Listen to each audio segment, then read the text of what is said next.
My name's Maloney. This is the 3000 podcast. I'm joined today by a graffiti writer, an old school graffiti writer, or are you a current graffiti writer? I'm joined today by Wisp. Wisp, thanks for coming, man.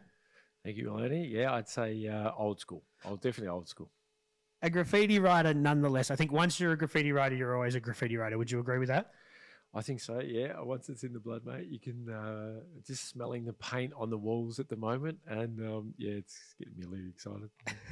Well, yeah, you did put up a couple of little tags, and it'd be awesome to see you come back again potentially and do a piece or something, man. That would be awesome. Yeah, it's in the mix at the moment.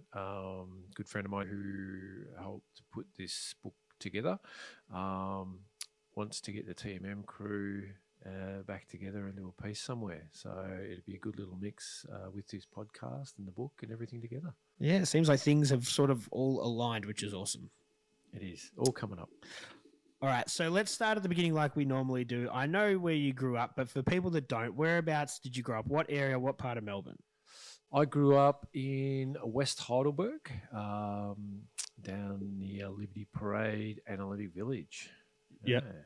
And we're talking, back then, was Heidelberg a less established sort of area than it is now? Back then, it was a little bit of the Wild West. I think what happens is, and it tends to follow a trend all around the world. Olympic Village, obviously, it was an area for is it 54 Olympics, something like that? 56, I think. 56, yeah, okay. The 1956 Olympics. So they build like really super cheap housing for the athletes. Now, as soon as the Olympic circus moves on, they've got to get rid of that super cheap housing. Mm-hmm. So it obviously brings in a lower socioeconomic. You had the factories probably right on the edge of West, or part of West Heidelberg as well. So you had work and live in the same area kind of thing. So yeah, it was an interesting place to grow up. So what are kids doing? Are they skating? Are you riding BMXs? Are you throwing rocks at trains? Like, what are you doing for fun as a kid in West Heidelberg? Oh, yeah, okay. Didn't have a train line that went through West Heidelberg. So the closest train lines were the Heidelberg, like the Hurstbridge line on one side, and then the Preston Epping line on the other side, which was still a fair way away. For fun, bit of BMXs, and you'd kind of just roam the streets, you know, and find fun, whatever popped up. Make your own fun. Make your own fun, mate. So whenabouts did you discover hip-hop and hip-hop culture? Would have been early 80s, yeah. When a few of those first kind of things came out, you know, the Rocksteady album, Beat Street, Breakdance, all those kind of very early stuff first started to, probably even before that, first started to come out. A little bit more of the music scene, and started down the breakdancing kind of road with rapping and breakdancing and the music scene, a bit of that. Always into art. I was always into art and loved drawing and all that sort of stuff. So that was a natural progression. You know, we'd have our big pieces of cardboard down at Northlands, and we'd be breakdancing, and then obviously you'd have texters and pens and stuff, and you'd be doing artwork on your pieces of cardboard. From there, just kept going. So like early words, obviously you haven't discovered your identity in the early days. You're just playing with different words and different names, b-boy names, that sort of thing. Yeah, definitely. I think we had a breakdance crew called Ground Control, and then Gyro actually came up. I remember sitting there doing a sketch with Gyro, and he had these letters TMM. And we sat there, and they looked really cool in his sketch, and he came up with the word The Magic Makers. So it just stuck. There you go. And so in those early days, you're breaking more than you're kind of writing, and then you sort of is writing or graffiti a a secondary pastime to the breaking? Yeah, definitely. We started rapping and breaking first, and that was then a progression into the art and the graffiti, the writing, and that sort of stuff. And I think then that really started to take off for me, and the break dancing and stuff started to sort of fall aside a little bit for myself. Yeah. Yeah, but just hip hop culture in general was just like, it was always kind of a part of what you did back then, because it was not necessarily overly popular, but it was just what you were about. Yeah, it was an interesting time because hip hop back then was it was new, and it was a bit flashy. And I guess growing up where I did, it was bucking the trend a little bit there. So you had we had the West Side Sharps and the Headbangers and the Skinheads and all that sort of stuff that was still that was the scene in that area. So to go down the hip hop road, with the big flowy pants, the red pants, and the sneakers, and that sort of hip hop culture. It was a little bit tricky at times, that hip hop culture. And then I guess it got easier and better, when Run DMC started to come in and pull a bit of that gangster stuff in, and Beastie Boys and all those kind of guys, and it started to roughen the edges up a little bit of that polished kind of colour. But yeah, you still had to watch what you're doing. I've reached out to a few different of the Sharps people to see if someone will come on the show, and it seems to be that none of them really want to talk. I'm surprised any of them are A, alive, and B, out of prison. I've got a lot of mates who are definitely not alive anymore from that area at that time. Yeah, it's like a lot of them that will contact me back, say I wasn't big enough to actually speak about it, and the ones that are big enough to speak about it say I don't want to talk about it. So it's leaving me a bit sort of with no, but I'd love to get one of them on one day. Yeah. It's a funny time, and definitely around that area, West Heidelberg was a pretty hardcore place. I remember seeing a lot of my mates' older brothers, and there was pretty some sketchy times, even being a really young kid, like 11, 12, 13, 14.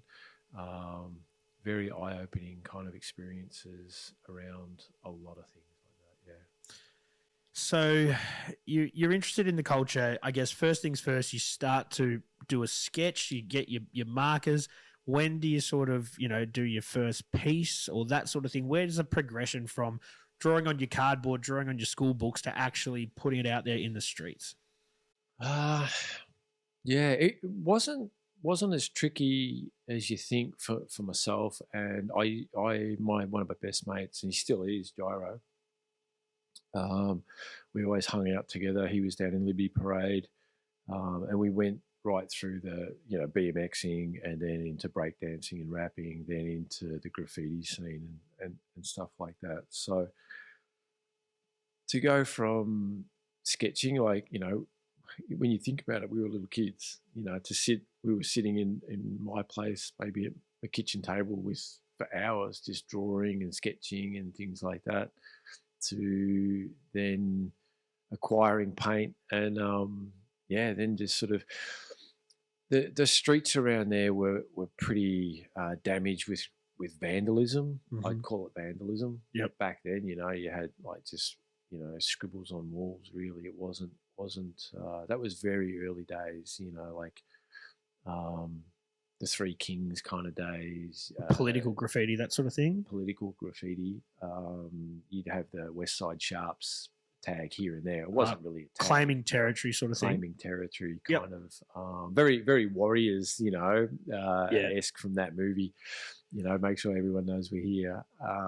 That's pretty much was all around the streets. So you had heaps of walls behind shops and alleyways and stuff that were just completely vandalised.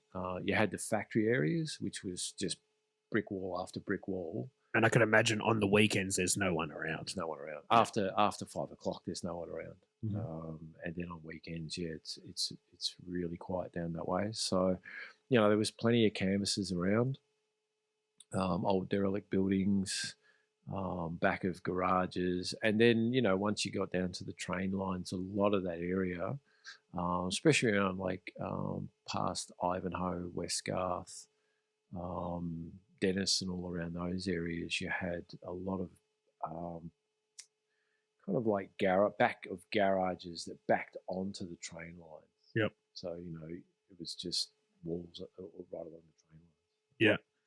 So then you've got free space to sort of hone your craft and practice and do that sort of stuff. I guess back then it wasn't probably that frowned upon. If you were painting a wall, at least you're not breaking into cars or that sort of thing. So like, would people even give a fuck if you were painting a wall in a derelict area?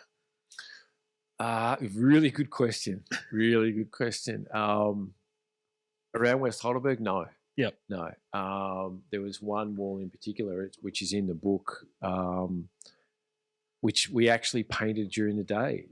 It's the back of it's that one there. So it's the back of a group of shops in Waterdale Road. Yeah. And if you look at the rest of the area in that and all the graffiti and the way the shops look, it's terrible. And myself and Spy kind of just went, well, let's make it better. That's kind of like where we were at. We were really sort of trying to beautify the area. Well, not so much beautify the area. There was no beautifier in that. You can try all you like. It wasn't going to get you better, but just make it look better and sort of express our art a little bit more. Put your own mark on it. Put our own mark on it, and I remember doing that during the daylight. It was broad daylight, and like within like half an hour of that piece, anyone that could see us, which would have been anyone walking past or neighbours, would have seen that it wasn't just a tag or a scribble. It was, we were putting colour and characters and, making it better. And that the colour is definitely something that probably, look, obviously now you've got so many different options with colours, everything's at your fingertips, but I'm guessing in those early days, you were very limited with your colour palette. You were probably limited with the paint that you were acquiring, all that sort of stuff. So it must have been hard in that way to even have a colour scheme that was bright and colourful and kind of you could get what was in your head out there on the wall. Yeah, it's there was only a couple of colours, like mission brown. and brown, black and white. There wasn't a lot of colours in the normal kind of where you got spray paints and things from. So you were really limited with the colours. You were limited with the nozzles, and compared to today, you've got all these different nozzles, different colours. Like you can get 10 different greens, different shades of green. Mm-hmm. Back then, you could probably get a light green and a dark green. That's it. Yep. So fades were really. Fades were tricky. We went down the road with auto paint. Auto paint was pretty good. It was a different kind of paint. It had a different kind of nozzle. It had a good thickness to it, and it came out in some pretty cool colours because of the auto colours. It was a bit tricky and harder to get. And we used to make our own nozzles too. I remember you'd get a nozzle and you'd get a pin and you'd heat the pin up with a lighter and you'd explore the nozzles. So you'd melt different parts of the nozzles and you'd try it and you go, oh, that didn't work. You'd try a different one. You go, oh, that gives me a really quick fill-in kind of thing. So you'd have, a couple of fill-in nozzles. You'd have a couple of outline nozzles. So you could swap them around, So it really was DIY stuff. You'd have to go and figure out where you get your paint. Then you'd have to go, okay, how am I going to make this different to the stock standard stuff? And then trial and error, I guess it is.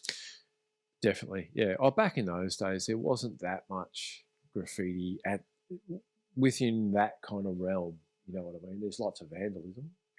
Just point it a little bit more to you. Yeah. There was lots of vandalism, but not so much art and graffiti. Yep.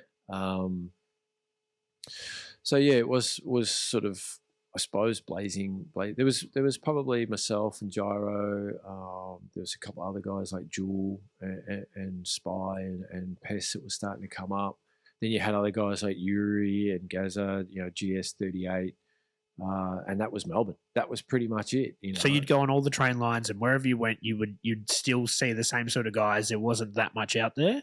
There wasn't that much out there, and I guess that's what made it a little bit easier for us because the public hadn't seen that kind of, I guess, expression to that extent. They've seen, crappy stuff and vandalism and tags and sort of rough throw ups, but never to the point where we're spending hours and hours and hours on a piece of art. So it did make it a little easier in the sense that the public wasn't aware of it, mm-hmm. and B, the law wasn't sort of switched on to that.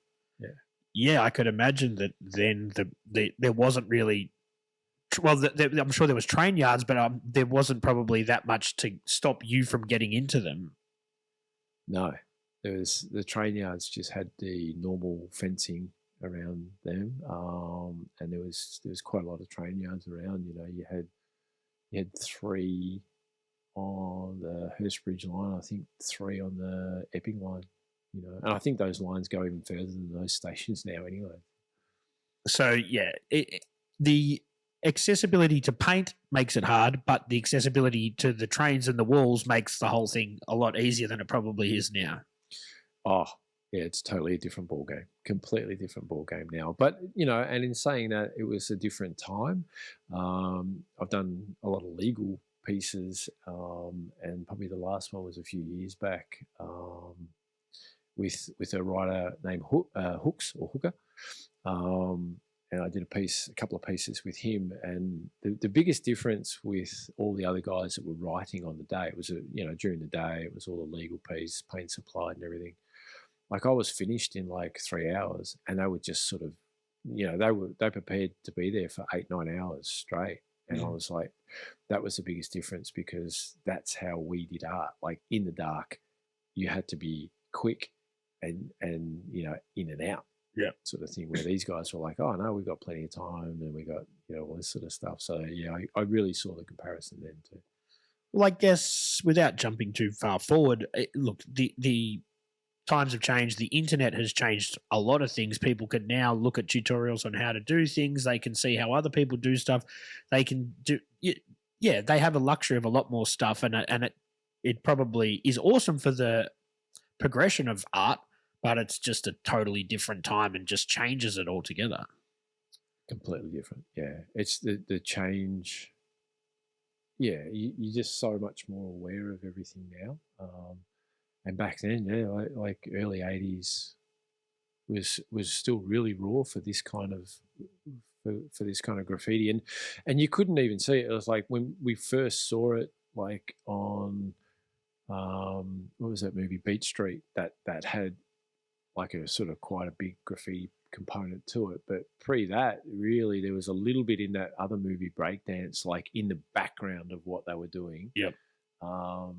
And then every now and then you'd get some sort of news article or something from America or New York or something. So we were kind of like just sucking all this stuff we could out. And you keep in mind there was no internet. Yeah. Like we couldn't jump online. It was like, if you got the newspaper from the kitchen table and it had something on it, yes, or somebody spoke about it and saw it in a movie or something. Blondie. That's where she really came into that sort of that craze where she was just doing her thing, but there was a lot of rap in her stuff. She was starting to bring hip hop in the background, like even Fab Five. Freddie said everybody's fly. That's right, yeah. And if you look at those film clips, there was Lee, the graffiti artist Lee. He's in the background as like so young, and he's doing graffiti and. All that sort of stuff really started to take off. So, yeah, we were watching Rage a lot and trying to, see that sort of stuff. It's not like you could pick up a phone and Google, Blondie Heart of Glass and see graffiti. It's like, 2:00 in the morning if that clip came on. Yeah. And we couldn't even video it. Like, we couldn't even record it. It's like you were just watching it. So, And I guess that kind of means that you take your inspiration from other sources. And I think that's probably why a lot of the early characters were copied from comic books and that sort of thing, because you had to take your inspiration from wherever you could get it, because that was the only thing you could have. Yeah, it was. I think there was a comic strip called Baudet, or Vaughn Baudet, I think his name was.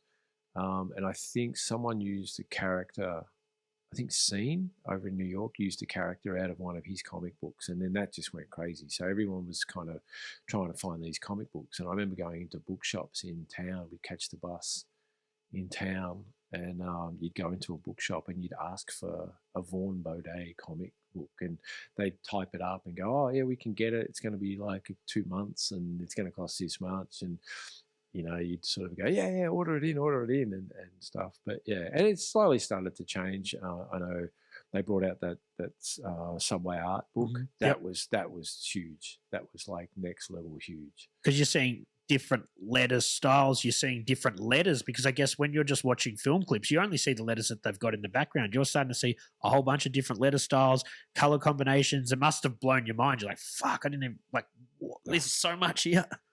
It was when that book came out, that was a game changer, because it really showed you lots of different styles, colors, characters, and it became the Bible, like for young writers. It still sort of is to this day.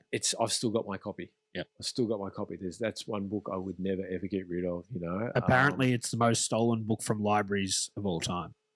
It was a bit of a thing that, like, if you bought your Subway Art, you weren't a real writer. It's like racking paint.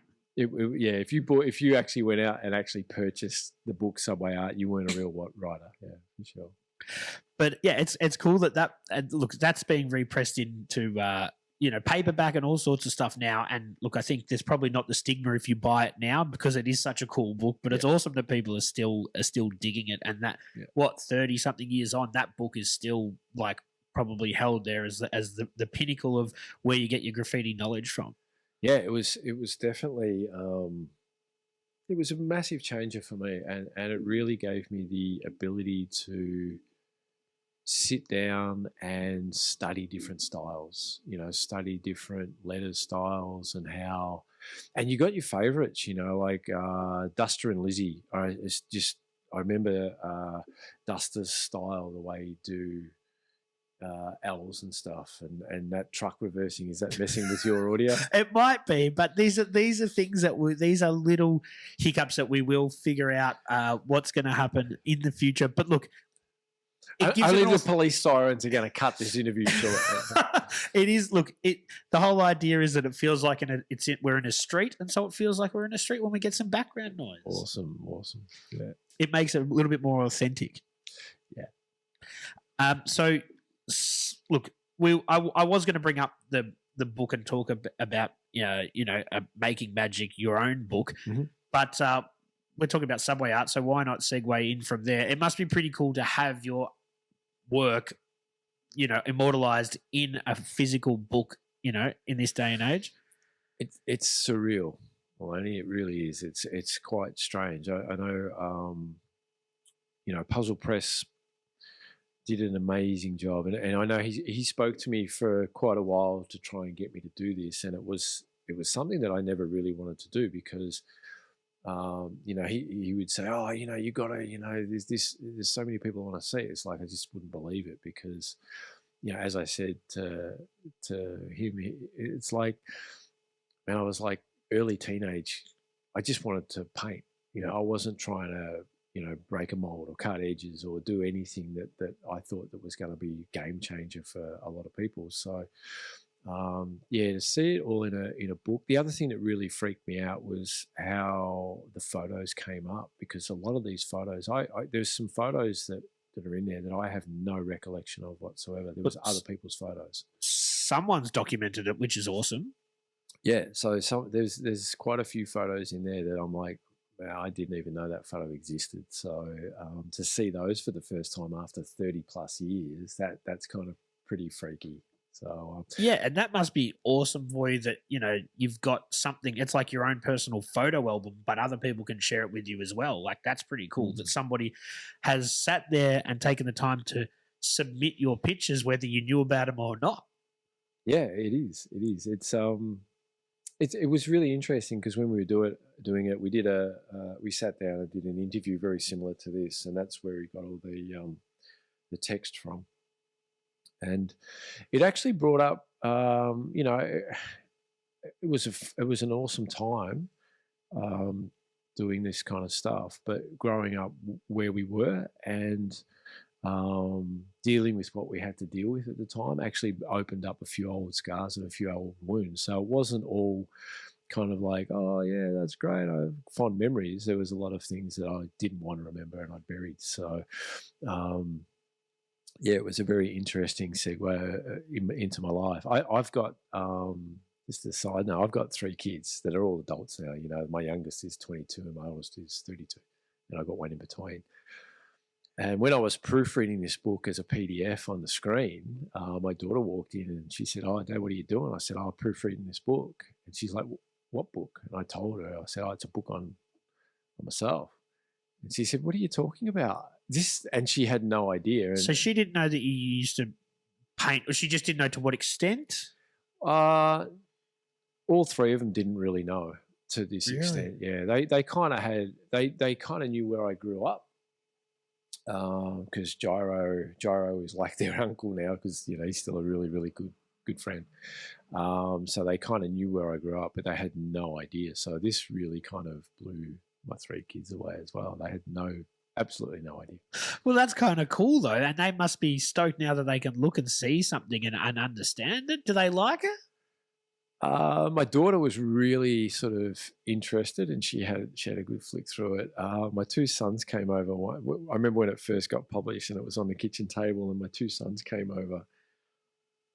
My oldest son picked it up. He found a funny photo of myself in there and said, "Ha ha, look at your mullet, Dad," and then put it down. My other son picked it up and kind of just sort of flicked through it and said, "Yeah, what's for dinner?"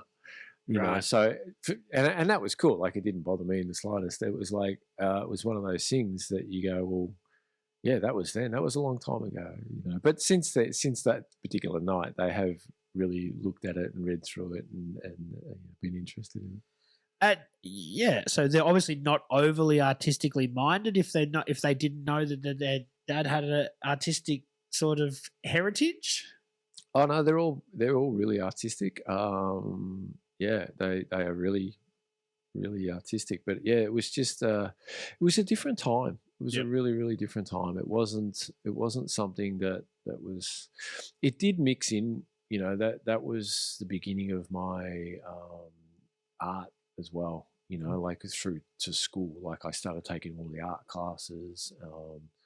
And really wanted to push it as far as I could. So yeah, it was a good path, a good segue into becoming an artist, I suppose. Yeah, it is an interesting thing when I speak to a lot of graffiti writers, because I guess a lot of them did do it for a period of their life and then they've gone on to do other things. But some of them, they'll just do it, and I don't think they'll ever stop. It's always in you, I'm sure, but there's some people that I don't think they'll ever slow down. They might slow down a little bit, but they won't ever stop. Yeah. Excuse me. Yeah, definitely. I think some people, I guess it's depending on what age you were when that was part of your life. Yep. Like if you were in your mid-20s, I guess that's a totally different age from very young teenage years. So, you know yourself that, you live through your teenage years, so much changes in that 10-year period between 10 and 20. That's a huge, very formative time. Yeah. Very formative, very development kind of, and you're trying to find who you are, your way, and all that sort of stuff. And I feel like in that sort of teenage years, you can also develop yourself personally as well. You can see, well, I don't want to be like these people maybe that I've seen go the wrong way, or I want to change the way my family was, or that sort of stuff as well, in positive and sometimes maybe negative ways also. Oh, definitely. I saw it from a very early age. I guess growing up in that area, I saw it from a very early age.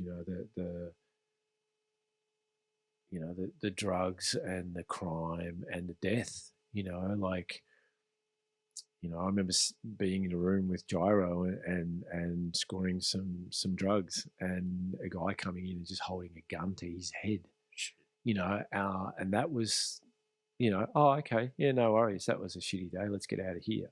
That was, it was pretty common that you kind of running on the run, at very early sort of teenage years and things, and trying different things and doing different stuff. So yeah, very, very different times in that 10-year period. If you're in your 20s, you're probably a little bit different in that sense. So you probably would be able to progress through your art and things like that. It was a really good stepping stone, like I said, for me to take the next step into the art industry. Yep. It was something that was just always in me to do art. So before we get into that, I've got to go back because I want to talk a little bit more about the formative days of your painting. So you start painting on walls, you start to hone your craft, you discover you develop your word Wisp, and then going to the trains is the next step because that's what you're seeing in subway art, or where do the trains sort of come into it? Yeah. Yeah, I guess the trains were a moving canvas. Yep. You know what I mean? Like, obviously the subway art was a big thing, and that was part of it. But yes, trains were a moving canvas. So, you could really get around the city. Your art could get around the city. Yeah. And I guess you're emulating. At this stage, it's still, because there's not that many people doing it in Melbourne, you're thinking, well, this is what they're doing in New York. This is the next sort of progression of the art movement, I guess. Yeah. Well, it is. I just recently, it was a week ago, I was asked to come and talk at a primary school to 3 grade 5 and 6 classes, and the topic of discussion was the difference between vandalism and art. So yeah, that was a really interesting kind of thing, because even back then, I at that age, I knew the difference between vandalism and what art was. And that's an interesting one for a lot of graffiti writers. They don't want to be artists. They'd rather be vandals than artists. It is a bit of it depends on where you sit in that sort of side of the debate. Totally. Yeah. You can sit either side, or you can sit on the fence, really, or you can tag the fence. You can, you can, because it goes hand in hand. You're doing this piece that might take you hours and hours and hours to work. But if you want to get your name up, tagging and all that sort of throw ups, all that sort of stuff goes hand in hand as well. I don't know, from an early age, I always tried really hard not to overdo the tagging, and definitely never went to personal properties. Like, it's one of an unwritten rules sort of thing. Yeah, someone's front fence, you know what I mean? Like, it's just, I don't know, back then it was probably just not the thing to do. What about someone's back fence that backs onto the train line? That was open slather. But even there was quite often that, like, if you found that there was someone's back garage, there's a piece in here, there's a Sam on a back garage in here, that you'd go and knock on their door, and the back of their garage was always just, it was just covered in tags and stuff anyway, or sometimes it was just covered in vines and weeds. And you'd sort of go, look, I tell you what, if we take all the vines and the weeds off, can we paint your wall? And usually the people would go, yeah, I haven't seen it since we moved in anyway, because it's backing onto a park or a train line, and they'd go, yeah, help yourself. So sometimes we'd try and do as many legal sort of stuff like that as possible, because it was a really good chance to hone our skills during the daylight hours. And then I guess there is a bit of a balancing act, because I'm guessing later in the 80s, when it becomes a little bit more mainstream, then youth centres and youth groups and that sort of thing are jumping onto it as well, and they're doing workshops that are going where they're teaching kids to paint, and you're getting involved in that sort of stuff as well.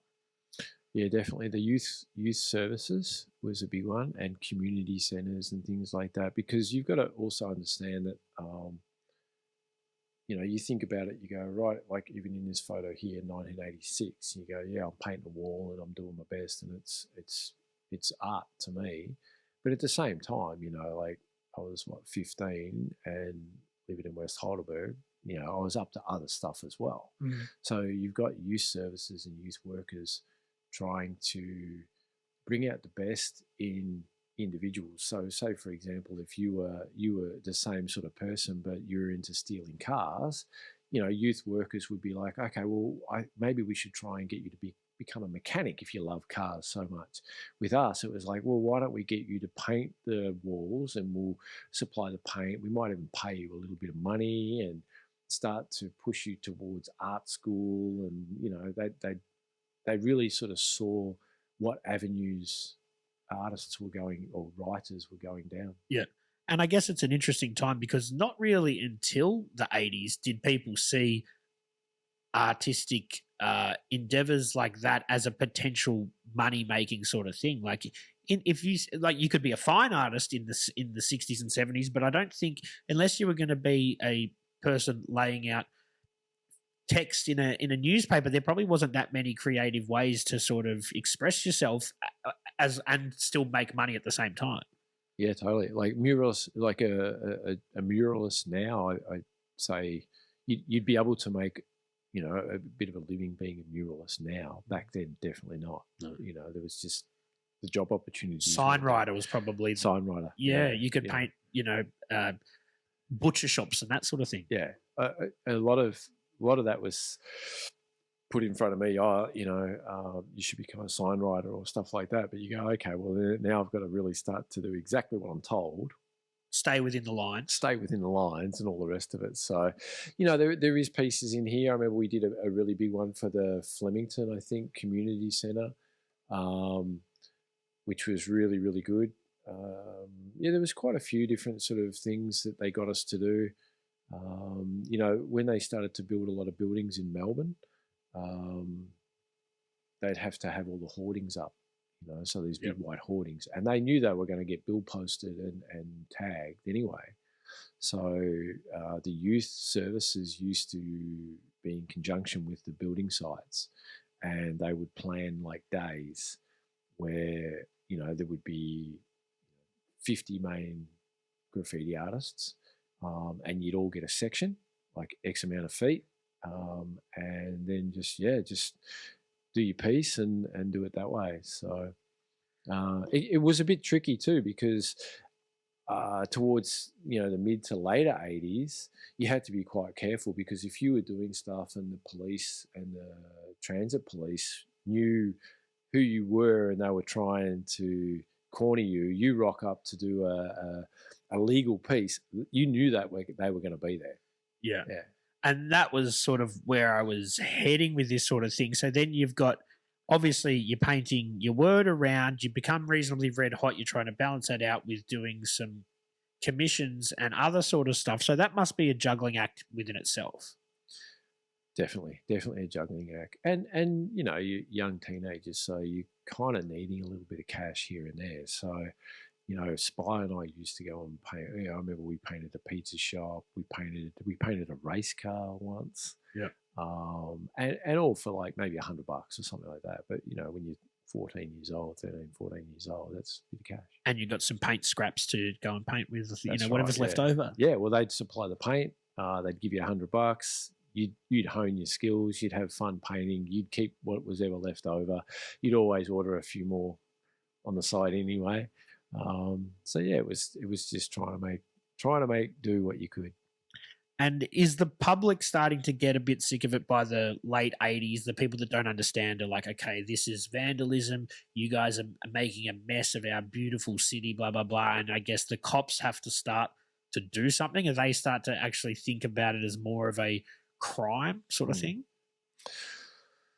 Yeah, I guess there was. There's always going to be, like we said earlier, two sides to it. You've got that high-end kind of artistic side of it.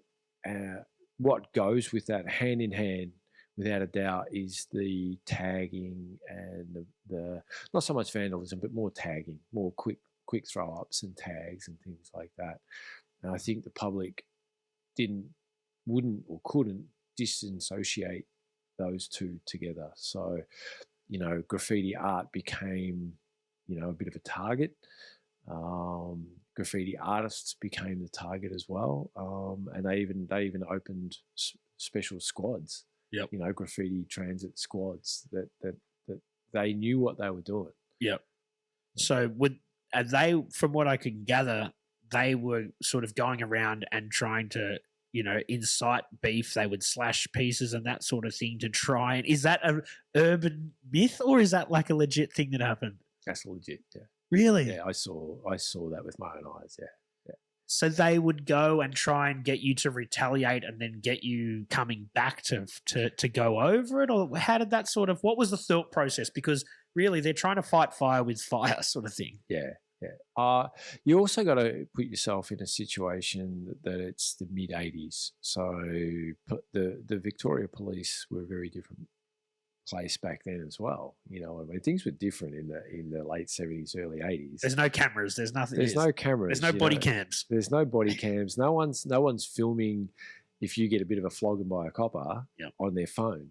And that happened a lot. You know what I mean? Like there was times where, you know, and sometimes it was probably better, you know, you get caught doing something wrong, you get a bit of a flogging. You know, you're not getting a record. You're getting a bit of a kick around by the two police officers. You know, they used to throw you in the back of a dippy van, handcuff you way too tight. I remember going around the roundabout about 15 times at near Collingwood Police Station. Just they were doing donuts around the roundabout with me in the back of the dippy van, all tied up, banging around. Then basically the door opens, the cuffs come off, they give you a flogging, and off you go. Yeah. Sometimes that was probably better than getting, you know, done. It's a slap on the wrist. It's a painful and excessive slap on the wrist, but it's better than having a record, I'd imagine. Yeah, definitely. Yeah. But especially when you're that age and you know, you there's no way you would have wanted your parents to know about that kind of stuff as well. And so when they do eventually catch people, are they getting fines? Are they getting like threatened with jail time? Like to what extent are they sort of policing this and you know what I mean? Like is there laws for, is it just vandalism? Is that just what they would call it? It was just vandalism. Yeah. Like it didn't matter if you were scribbling a black tag on, you know, underneath a bridge, or you were caught doing you know, a 30 color piece that's going to take you 5 hours. It's the same thing that they were going to arrest you for. Yeah. And they'd probably group that in with just kicking out the train windows, like it's just vandalism. Yeah. So there you go. That's a perfect analogy. So some skinhead piss guy that kicks out the train window versus, you know, you've planned out this piece, you're doing this big mural, you would have got the same thing thrown at you. Yeah. And so where do you go from that when you've painted, you've done a lot, your word is up, you're happy with where you're going, then what do you think, all right, creatively I want to do something else, or you've got the youth centre people trying to push you to do something a little bit, you know, more creative? Like where do you go from there? Yeah, that's a tricky one because everyone was completely different, obviously. But for me, I don't know. I just always loved the art side of it and drawing, and then I guess they pushed me in that artistic direction. So then I was doing art at school, and then obviously through the school system, you see other jobs. You know, you see other professions that you can go into. So yeah, then I started down that road. I went to art school, so yeah, qualified artist, I guess, and then I did a diploma in graphic arts, and then just kept going right down, you know, that line. And I guess that is probably the most common route. Nowadays, a lot of guys get into tattooing. I guess that probably was obviously there, but it wasn't as popular now. Mm-hmm. But graphic design seems to be the kind of obvious choice. Did you find that was creative enough for you, or was it still a little bit too kind of regulated? Like, did you need another sort of creative outlet? No, that was creative. Back then, it was creative enough for me because, you know, you got to think too that was before computers. Yep. So hands-on stuff. Yeah, it was like I remember my first job. I had a drafting table with a paraline. I had a waxer, and my tools were a scalpel, an airbrush, pens and ink and all those kind of things. So it felt like what you were used to already. It felt like what I was used to. I was really good at airbrushing because you sort of go, okay, my fades and my blends and how light and how it was like really it was a natural progression. And yeah, that was a time before computers came into the graphic side of it. Yeah. A much more sort of tangible age where it did sort of now people that are in graphic design sit in front of a computer for 12 hours a day. And I just feel like that's totally different to what it would have been like then. Oh, totally. Yeah. I could be doing totally different. I could be illustrating with watercolors and pen and ink. I could be doing like some sort of photography, sort of artwork, lettering, different lettering styles. Paste up. There's so many different factors to the graphic arts back then in probably the mid to late 80s. Yeah. And then the computer age comes in and sort of changes everything. And a lot of people, I've got friends whose parents were very established. The computer age comes in and then they just didn't adapt, and it can change everything quickly. Yeah, totally. I remember seeing guys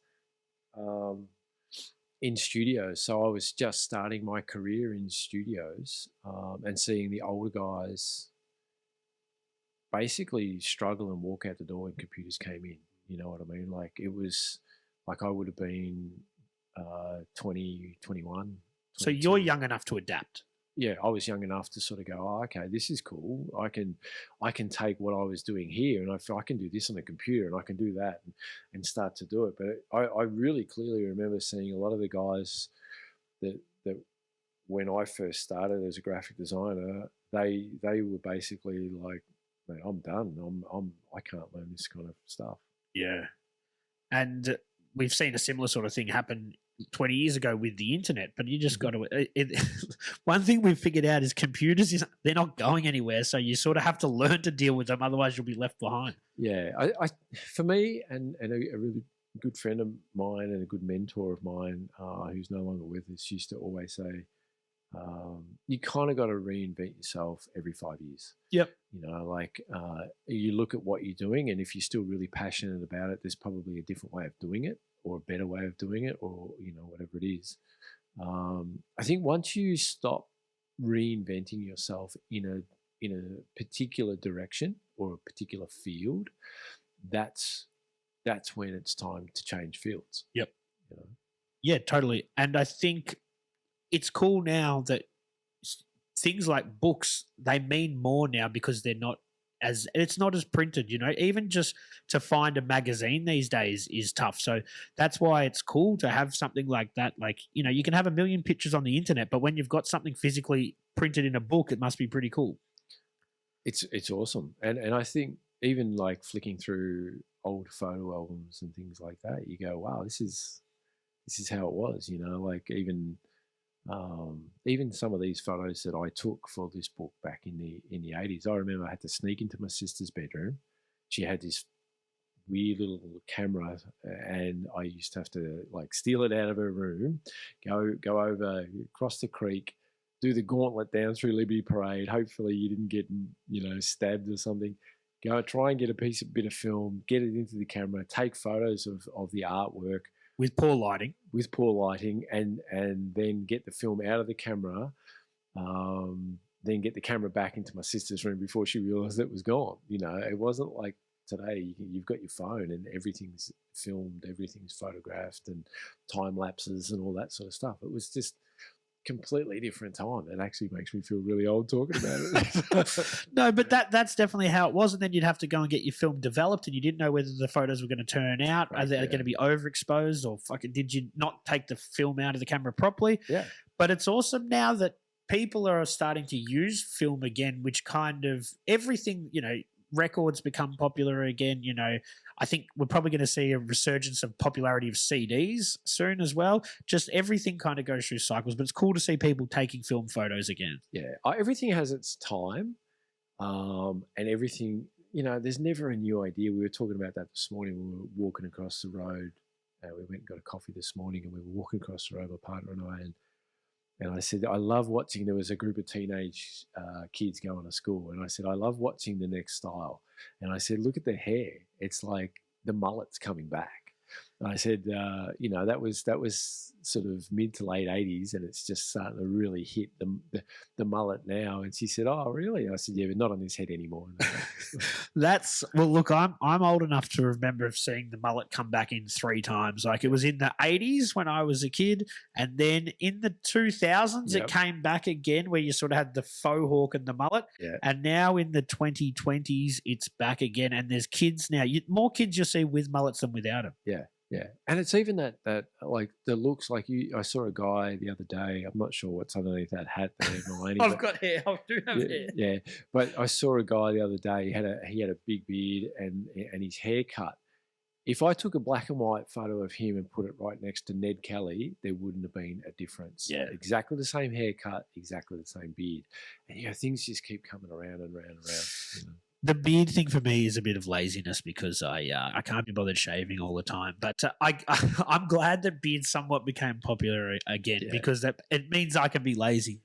I did grow one over COVID. I remember thinking when we were told, it's only going to be a 1-week lockdown, 2-week lockdown, and I said, I'm not going to shave for the next 2 weeks, or until we come out of lockdown. And I remember I had a beard longer than yours, and I'd trimmed it twice as well. Yep. And my beard was completely white, and I was like, oh no, this is good. As soon as we came out of lockdown, I cut it off. Yeah, I think a lot of people did a similar sort of thing, and that was kind of like, well, I'm not going anywhere anyway. I'm not impressing anyone, so fucking who cares? Yeah. I had the beard before lockdown, though. I'll go on the record and say. So let's go back to the book, and obviously you said that Puzle Press has put it out. Puzzle's put it together. He hasn't done too many books that, well, obviously King's Way, but it must be pretty awesome that he's reached out to you to be one of the first that he's sort of done on an individual. Yeah, he's done a 1 or 2 smaller ones, but yeah, very privileged, very honoured that he did that. Still it sort of freaks me out. He'd be talking to me about the book, and we'd be in a pub somewhere having a beer, and he'd be doing some interviews and just getting some stuff down on paper. And quite often he'd say to me, he goes, you're not really liking this, are you? It's like, it's not that I don't like it. It's just that it is sort of a bit uncomfortable for me, and it's really surreal. It's daunting, a little bit daunting? No, probably not daunting. It's just surreal, And when we had a book launch at One Line, when we had that book launch there, that just blew me away. It was like, book launch, like, who wants to buy this book? And the biggest thing that blew me away that day is myself and Gyro got there early in the morning. The shop wasn't really supposed to even be open yet. So we had some books up on the counter, and Gyro and I were signing a few books just to get the ball rolling. There was no one around. And this little kid came into the shop. He would have been about 11, 12 tops, He came into the shop, and he's looking at all the different coloured paints and all this sort of stuff. And then this guy comes in, which was his dad, standing there, and he's like, I'll have a green, I'll have this, can I have that, and that, So he's buying all this paint, and his dad's paying for it, obviously. And, Puzzle's standing there, and he said, you know what's happening today? And he's like, yeah, there's a book launch on Wisp. And Puzzle said, you know who that is there? And he goes, no. And he goes, that's Wisp. And this 10, 11-year-old knew who I was. Yeah. And he's like, Dad, can I buy a book? That blew me away. I was like, holy shit, man. I was like, I'm 52 now, and to have an 11-year-old actually kind of know a little bit about the history of what he's right into now, graffiti. Yep. And I said, what are you tagging, mate? And I did a piece for him in his book and his tag and stuff. And yeah, it kind of really blew me away. It really did. And that is really cool now to see generational fans of stuff like that. And, that guy, who knows, he may not have even been into graffiti 20, 30 years ago, but it's awesome that he now is like, okay, if this is what you like, I'm going to help you with this sort of pursuit. Yeah. I'd like to think that he probably was into graffiti and they can share that passion together, but who knows? Yeah. So yeah, it was Yeah, it's been a surreal experience. The book has, and it is good. It is I suppose a snapshot of a period of my life, really. Not all good. No, there is some stuff in there that I actually edited out. Really? But there is some stuff in there that does trigger a few things for me. Did you find it, whether it's negative or positive, that the process was therapeutic? Like even if you go through trauma, talking about it can often help people deal with this said trauma. Yeah, definitely. Don't know about therapeutic in the word sense, but definitely reflective. Yep. Yeah, definitely. When I think about where a lot of those guys that I knew back early days in West Heidelberg, where they are now compared to where I am now, is very, puts my life into perspective. Feel very, very privileged and fortunate.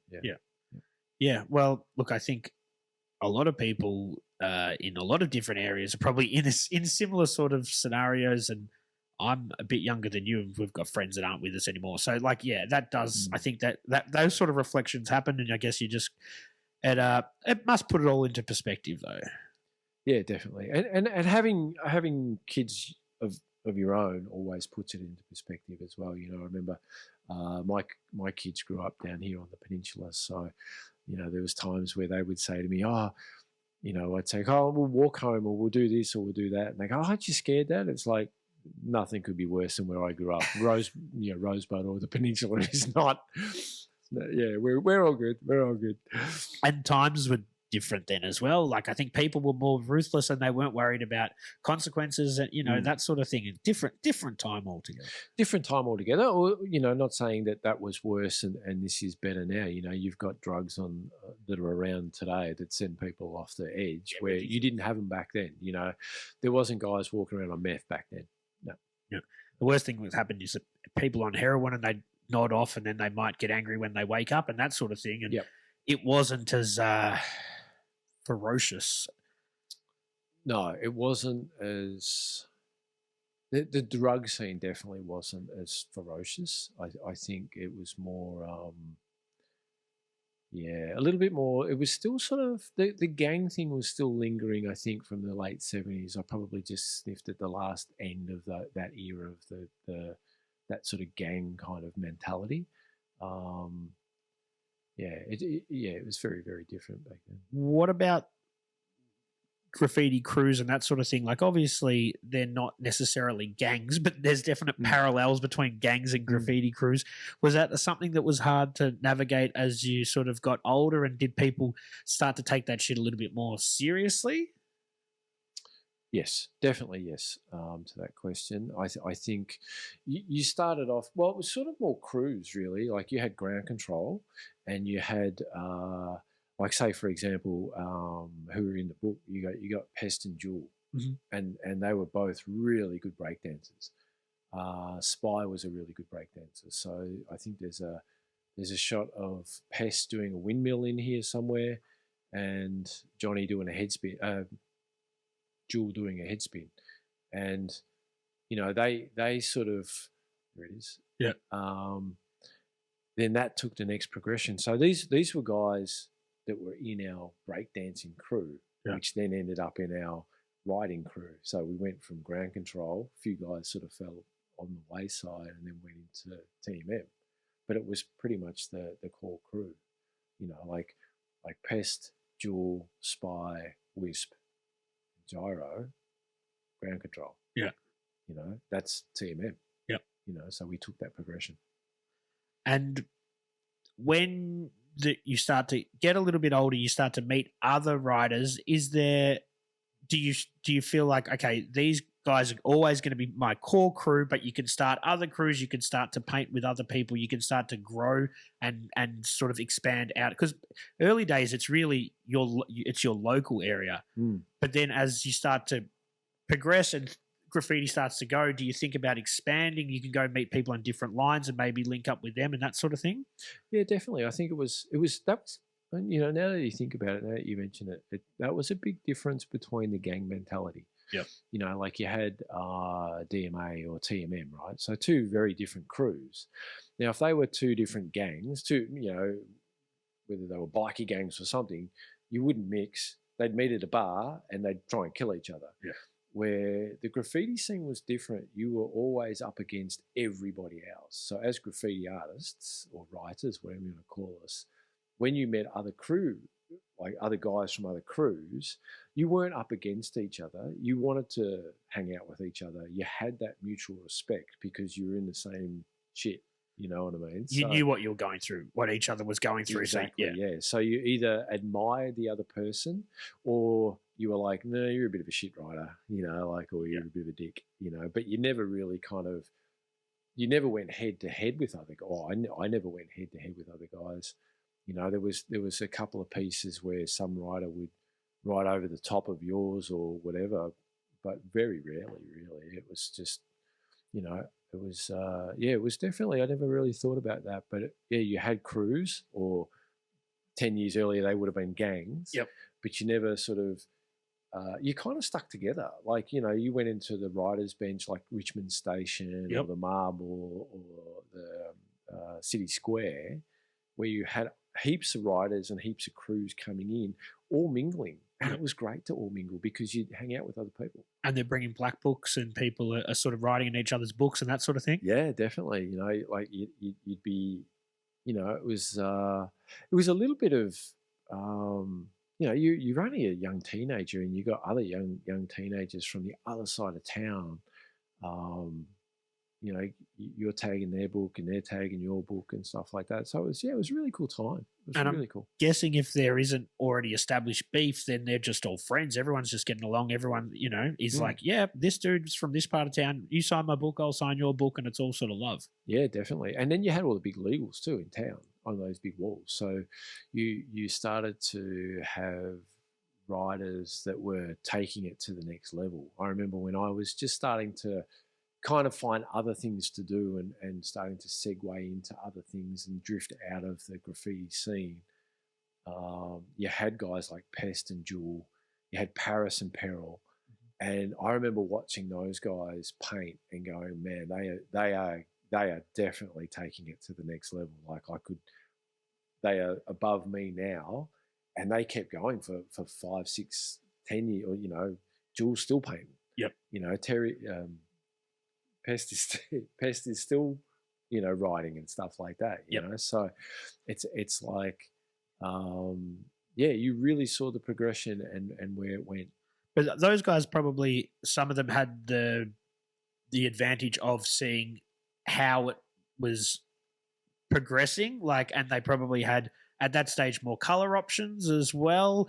You've seen other people, you've seen more of it on TV and print media. So the natural progression happens, like we've had today with the internet. People see Instagram, okay, this is where it goes, and the whole thing just sort of snowballs. Yeah, well, it's kind of like anything, you know. If you look at, you know, BMXing or mountain biking or skateboarding or any of that sort of stuff. You go back to Lords of Dogtown or something like that, and you saw that really early progression from surfing.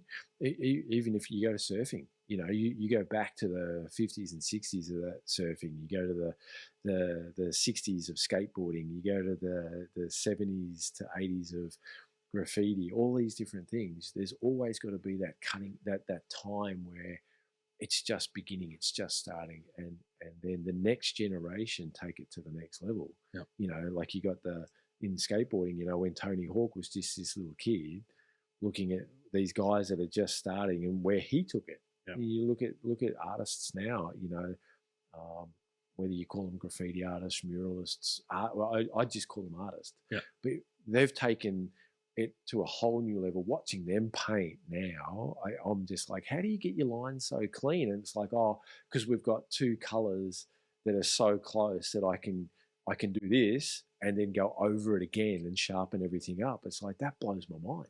Yeah. You know? And you like where graffiti's at the moment? Like, you think it's cool? Yeah, I think it's for me, when I see it, around the streets, and you go for a walk around, say Collingwood, Abbotsford, around that area, and just about every wall has got an amazing mural on it. Mm-hmm. It's a progression. You can see the influence of graffiti, but you can also see the influence of art and muralists and, all these different styles all coming together up on huge walls. Like, you look at all the silo art and all that sort of stuff. It's this progression, this melting pot of art that's street art, I guess. You probably could just go, okay, it's not graffiti, it's not murals, it's street art. Yep. And I guess with graffiti, there's different eras of it. And I'm thinking now we're sort of in like a post-street art sort of era of graffiti where they have street art elements within the graffiti productions or pieces and that sort of thing. Yeah, but art's always been so subjective and personal. Yep. Like I said to the students at that primary school last week, if I got someone to draw, if I asked 50 of the students to draw me a bike, you'd get 50 different drawings of a bike. It's hard to draw a bike too. It is hard to draw a bike. But it wouldn't be wrong. None of them would be wrong. Yep. There'd be 50 bikes. They'd all look totally different. Yep. And none of them would be right. None of them would be wrong. They're subjective. It's art. And that's the thing about art. Yeah, it's cool. They'd all have two wheels, but other than that, they'd all be fucking different. Maybe. Could be a one-wheeled bike, it could be anything. That's a unicycle. But so with graffiti now, do you think that, look, originally it started out with getting your name up and style. Do you think with all the intricacies that goes into a lot of modern pieces that it's lost its style? Do you reckon that is still something that needs to be prominent? Do you think that it's changed like that it's all about the bells and whistles and it's not really necessarily about the letter structure and the style? Can you see it changing like that? Going back to like very early part of this interview when you said some people continue to do it, you've got your traditionalists. Mm-hmm. Like for me, if I had to do a piece, it would contain like letters. It would contain like that old kind of style, and that's sort of where I've come from, where, if you had someone who wanted to do, who was a muralist or an artist or studied fine art, and you asked them to do something on a wall, it would be totally different as well. So, I think it's up to the individual again. Again, it comes back to art is what it is, and art is different for every single person. It's in the eye of the beholder. It is, definitely, yeah. So Deet's a guy who had on this show early days. He did a hip hop, or he does a hip hop showcase, and he asks a lot of individuals what hip hop means to them, which I think is an awesome question. So I wanted to pose that question to you. Mm-hmm. What does hip hop mean to you? Oh, okay. What does hip hop mean to me? It's definitely an era and a style. It means there's a collective with hip hop. You've got hip hop music, and to me, that's sort of old school. Run DMC and that sort of Melly Mel and all those kind of guys. And then you've got the dancing to that music, which is the break dancing and the rapping and things like that. And then you've got the style of clothing, then you've got the graffiti that sits with that. So it's really about this part of history, probably this 10-year sort of history that was really rich in music and art and style and dance and all this sort of stuff. It's interesting because obviously everyone knows about the 4 elements of hip hop, but you bring up like fashion and style as that's probably like a forgotten 5th element to it. Well, it was like, I remember we all wanted these hip hop laces in our runners. The fat laces. Yeah, the fat laces. Like Hicks, a good friend of mine who wrote here and there as well.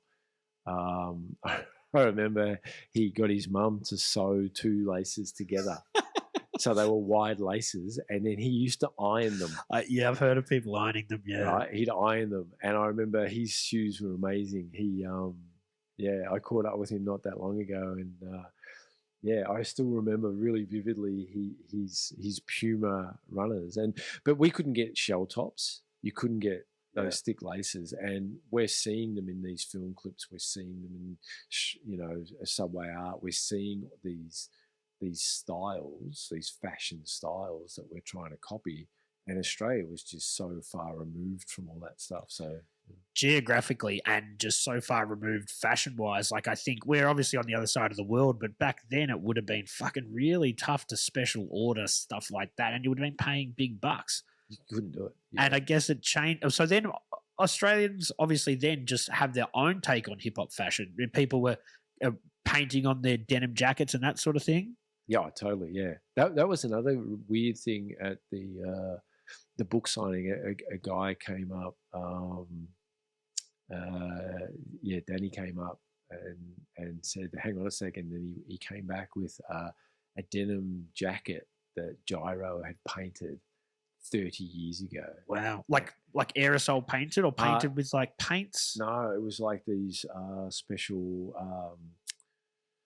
material markers. Okay. That you used to really find, so you'd take ages to fill in sort of a colour, but he'd done this full piece on the back of this jacket, and Danny had it, and it was like, oh my god, and it just blew Gyro away. He's like, you've got a jacket that I did 30 years ago. Okay. It's amazing. Yeah, well, it's awesome that it's been held on to for that long, and it didn't end up in an op shop or something like that. I know, it was pretty spectacular. Actually, he ended up giving it back to Gyro. Oh, that's awesome. Yeah, so yeah, it was. And there must have been a bunch of people that came there that you would have seen that you probably haven't seen for a long time, because now you're kind of removed from the graffiti scene, and it would have been cool and interesting to see some heads you probably haven't saw for a long time. It was amazing. Spy, I remember Spy and I were pretty tight. Like, we were really, really tight. And we'd paint a lot together. We'd hang out a lot together. We'd just do art together. He was an artist. He was studying art at the same time I was studying art. And I hadn't seen him for like 20 years. And I remember standing behind the bench signing a book, and I looked up and I saw him walking the door. And like someone I hadn't seen, someone who I was really close to and I hadn't seen or spoken to in 20 years, that blew me away. Yeah. And it must be awesome reconnecting with these people, and hopefully you can stay connected. And with social media now, you don't have to hang out all the time. You just send each other a thumbs up or something every now and then. It doesn't need to be 20 years before you see them again. Oh, we do keep in contact, especially through social media. Pest and I sort of, I'll probably go and catch up with Pest. He's become quite a good fisherman, so I want to go up and catch up with Pest and do some fishing and stuff like that. And do you find that your graffiti past has influenced what you do now? Like, do you think that you've got different endeavors, but do you find that there obviously is something that's pretty... It's almost like meditation, I guess. When you're painting, you kind of zone out and you sort of focus on that. Do you see some parallels with stuff that you've sort of done later in life? Yeah, a little bit. I think the ability to create large, I guess. So if someone asked me to paint a wall, you can think big about it. You can plan it and get it done, sort of thing. That's probably very top level stuff. But I guess graffiti itself hasn't made me do that. I think just that time of my life has. Yeah. Because I really saw a lot of my close friends at school go down other pathways that didn't end up anywhere good. Yeah. Where I think, to be honest, graffiti kind of pushed me down a pathway that into the art side of things, into a side of things that, like, I'm still in that side of things. So it's positive. You're still, it's set you on a journey that you're still on. Totally. Yeah. I only finished working as a creative director not even 12 months ago. Yep. So, and I'm 52. Yeah. So, and I'm still in the creative industry. So, yeah. Following your own creative sort of pursuits that you whatever. It's interesting because a lot of graffiti guys or people that come from that culture were early adapters to not having one job and this whole gig economy, which a lot of people are part of now, that I'll do a little bit of this, I'll do a little bit of that, and by doing all that, I'll get by. And I think a lot of graffiti writers were early in that. I can do a little bit of this sign writing, I can do a little bit of this mural stuff, I can do this, and I can make enough money to get by, which is pretty cool. Yeah, totally. Like you could have a, Gyro and I used to work in a factory. He was a welder and I used to clean the factory. And we could go and do maybe a legal piece on the weekend. We wouldn't get much money for it, but it was still a bit of cream on top. Yeah. So yeah, it was definitely, I think for a lot of people, it was a side gig that you loved and that you were doing what you wanted to do, but you also could earn a little bit of cash from it. And then there was other people that took it to the next level and went, I want to have some sort of a career or try and make a living out of this. Yeah. Do you want to shout out where people can get the book from? Yes. So it's puzlepress.com. Let me just double check that, and I better put my glasses on now. I've just come to terms with wearing glasses sort of this year all the time. Yeah, I only wear them for reading. I'll put a link to where you can get the book. I think it might be puzlepress.com. Puzlepress.com. So it's PUZLEPRESS.com. That's where you can get the Wisp book, Making Magic. Yeah, and do you want to give, besides Puzle himself, do you want to give anyone a shout out to not just putting the book together, but helping you along the way in your artistic journey from the early days to present? Yeah, I guess there was a few writers that really that I wrote a lot with. The early days was Gyro 3. Yeah, he was really inspirational. Yep. Yeah, he was. He I wouldn't say that to his face if he listens to this. But yeah, he was a little bit older than me, so he kind of pushed me in that way. And then Spy, I went from, and even if you flick through this book, the first half is with Gyro, or the first third is with Gyro. Then you see a lot of stuff with Spy. So he was amazing because he was a true artist. He's got a fine art background, so he was taking graffiti to another level in a sense that he was pushing boundaries, a bit like Futura 2000 did in the States, And then you got Jewel and Pest, who I wrote with a lot towards the back end of when I was writing. And they were taking it to new levels, and yeah, probably those four guys, which were all TMM, I guess, but yeah, those guys were big influences, and yeah, good crew to run with. Yeah, and obviously a shout out to Puzle for putting the book together.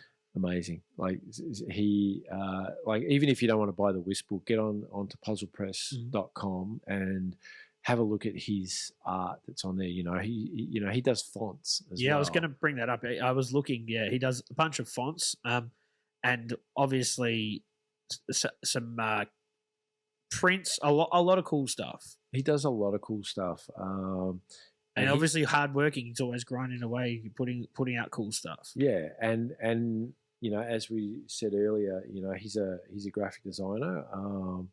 And an artist in his own right, and to have someone of that caliber, he's said and written a few things about how I kind of blazed a trail, but Puzle took it to that next level as well. So someone should get on board and write a book about him. Well, yeah, that's a great idea, and I'd love to get him on the show eventually one day if he would do it. I think he would. You might have to put him silhouetted.